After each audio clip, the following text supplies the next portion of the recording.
Hello everyone, আজ অক্ষয় তৃতীয়া। সকালবেলায় স্নান করে যাচ্ছি কারখানায়। মা তো আমার আগেই চলে গেছে, আর আমি এসে দেখছি যে ঠিক টাইমেই এসেছি, কারণ আমি আসার পরেই কারখানায় পুজো শুরু হলো। একদিকে পুজো চলছে আর বাইরে তো অনবরতই বৃষ্টি পড়ে যাচ্ছে। প্রত্যেক বছর অক্ষয় তৃতীয়ার সময় সন্ধ্যাবেলায় বৃষ্টি হয়, আর এই বছর তো সকাল থেকেই বৃষ্টি পড়ছে। যাই হোক, এখানে দাদা আমাদের ব্যবসার খাতাগুলোতে স্বস্তিক চিহ্ন ধান দুব্য দিচ্ছে। আর আজকে যেহেতু আমি সকাল থেকে কিছুই খাইনি, তাই মা বাবার সাথে অঞ্জলিও দিতে পারলাম। তারপর অঞ্জলি দেওয়ার পর শুরু হলো আরতি। তারপর প্রদীপের শীষ নিলাম।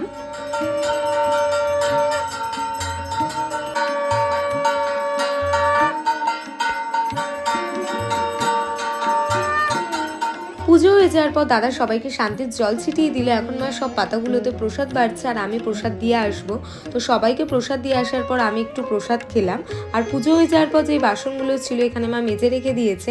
বাড়ি যাওয়ার সময় দেখলাম বদ্দি আর দাদা এসেছে। তারপর বাড়ি এসে দেখছি ঘন্টুও এসেছে। আর আজকে কিন্তু আমাদের বাড়িতে অনেক কিছুই রান্না হয়। তো প্রথমেই ছিল আর মাছ, 5 রকমের ভাজা, চিংড়ি দিয়ে লাউ ঘন্ট, আমের চাটনি। আর এই সব রান্নাগুলো কিন্তু মেজমাই করেছে। তারপর সবাই খেতে বসে পড়েছে, তাই আমিও খেতে বসে পড়ি। খাওয়ার পর দাদা এনেছিল অনেকগুলো আইসক্রিম। তো সেগুলি আমরা সবাই মিলে খাচ্ছিলাম। তারপর খেয়ে উঠে একটু রেস্ট নিয়েছিলাম। এখন রেডি হয়ে নিয়েছি। আর এই কটন কুর্তিটাই নিয়েছিলাম মিন্ত্রা থেকে, আজকে পরবো বলে। এখানে মা রেডি হয়ে নিয়েছে, তারপর মেজদি ভাইও নামছে। তারপর সবাই মিলে একসাথে কারখানায় গেলাম। কারখানায় এসে দেখছি তো কীর্তন হচ্ছে। দাদুর সময় থেকেই অক্ষয় তৃতীয়ার দিনেই 3 রাতের কীর্তন দেওয়া হয়। তারপর সন্ধ্যা আরতি দেওয়া হলো। তারপর কিছুক্ষণ বসলাম।